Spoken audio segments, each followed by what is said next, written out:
Tradonang di Galloway avemainta a decidi kuta basta inang a decidi di por trabalho abau promé nang a sali pa fo un grupo por cierto e outro grupo que da pegar pa den il gruppo pa fo hope di nang a decidi di usare nang proprio auto pa bloquear entrada di caminda mejor dicho di lugar.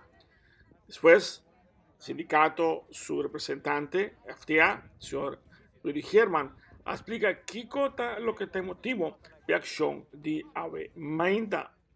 Mita spera que você compreender. O motivo para que trabalhador aqui está fora, está sobre nós um acordo que a companhia me se paga bônus.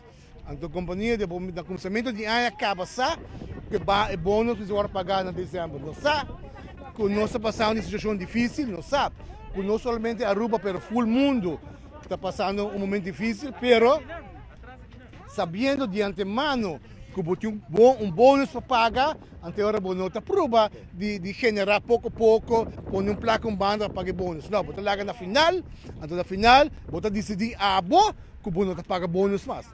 E trabalhador tem hoje paciência em duas ocasiões acaba. E trabalhador que é para trabalho, pero a nossa escuta foi mediador, que o mediador está invitando-nos para sentar na mesa, o qual nós fazemos. Na duas ocasiões, nós sentamos na mesa, pero lamentavelmente sempre chega a nenhum acordo.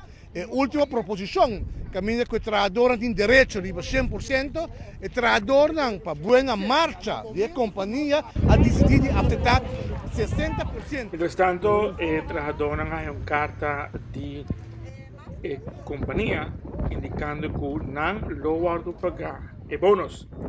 A mitad titulate noticia clara.